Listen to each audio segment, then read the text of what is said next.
নমস্কার বন্ধুরা, Anita blog channel থেকে বড়দের প্রণাম জানিয়ে ছোটদের ভালোবাসা জানিয়ে আজকে আমি তোমাদের সামনে একটা রেসিপি নিয়ে চলে এসেছি। এটা হচ্ছে মোচা চিংড়ি। কী করে আজকে আমি মোচা চিংড়ি রান্না করব তোমাদের সামনে সেটা আমি ভিডিওর মাধ্যমে দেখাবো। দেখো, এখানে দুটো মোচা, 250 গ্রাম চিংড়ি মাছ। এগুলোকে আমি আগে পরিষ্কার করে নেব। প্রথমে দেখো, আমি খোসা ছাড়িয়ে মোচাগুলোকে বের করে নিয়েছি। এখানে দেখো মোচাগুলো বেচবো। এখানে ভিতরে একটা কি আছে বলো তো, ছোট ডাটা আছে আর একটা খোসা আছে। ওগুলোকে আমি ছাড়িয়ে দেখো নুন হলুদ জলে আমি 10 মিনিট এটাকে ভিজিয়ে রেখে আবার এখন আমি কড়াইয়ে 15 মিনিট সিদ্ধ করার জন্য দিয়ে দিলাম। এইদিকে দেখো চিংড়ি মাছগুলো খোসা ছাড়ানো হয়ে গেছে। এখানে নুন হলুদ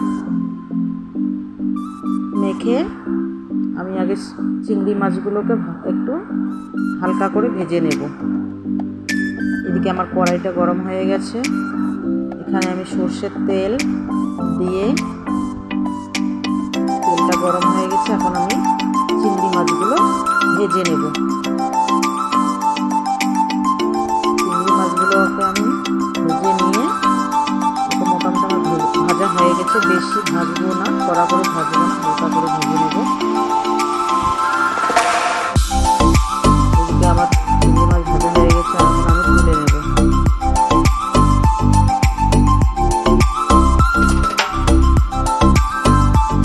দেখো, সেখানে আবার আমি সরিষের তেল আবার ওখানে অ্যাড করলাম। অ্যাড করে আমি কেটে রাখা আলুগুলো নুন হলুদ দিয়ে ভেজে নেব। ভালো করে ভেজে নেব নুন হলুদ দিয়ে।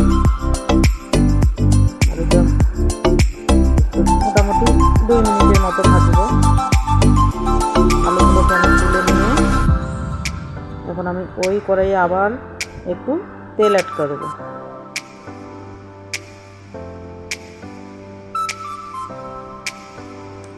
এখন আমি গোটা জিরে আর শুকনো লঙ্কা ফোড়ন দেব। ফোড়ন দিয়ে শুকনো লঙ্কা গোটা জিরে একটু হালকা ভেজে নিয়ে দেখো আমার শুকনো লঙ্কা আর জিরে আমার ভাজা হয়ে গেছে। এখন আমি ওখানে কুচনো পেঁয়াজ কুচি দেব। মোটামুটি একটা বড় সাইজের পেঁয়াজ কুচি আমি দিয়ে দিলাম। এখন পেঁয়াজটাকে ভালো করে ভাজবো আর কি। পেঁয়াজটা আমার ভাজা হয়ে গেছে। এখানে আমি জিরে বাটা আর আদা বাটাটা দিয়ে ভালো করে মশলাটাকে আমি কষিয়ে নেব। তারপরে দেবো আমি হলুদ গুঁড়ো, লঙ্কা গুঁড়ো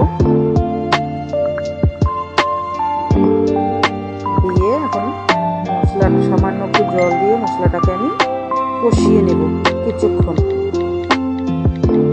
2-3 মিনিট কষিয়ে নিয়ে আমি কয়েকটা কাঁচা লঙ্কা কুচনো দিয়েছি, সেটা আমি ভিডিওতে দেখাতে পারিনি।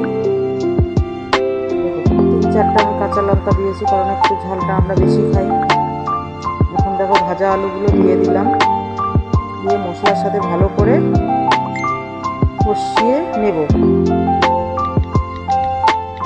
দেখো আমার মোটামুটি কষানো হয়ে গেছে। এখন আমি সিদ্ধ করা মোচাগুলো দিয়ে দেব।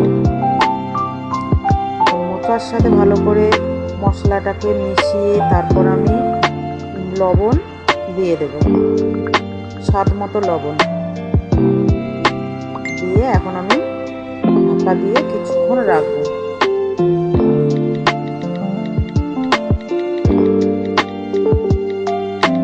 দেখো আমি ঢাকনাটা খুলে মোটামুটি আমার কষানো হচ্ছে। সুন্দর করে আমি কষিয়ে নেব। দেখো মোচাটা খুব সুন্দর কষানো হচ্ছে। আমি ধীরে ধীরে ধীরে ধীরে একটু জল দিয়ে কষাবো। আবার একটু সামান্য জল দিয়ে ভালো করে কষাবো। এটা যত কষাবা তত টেস্টি হবে।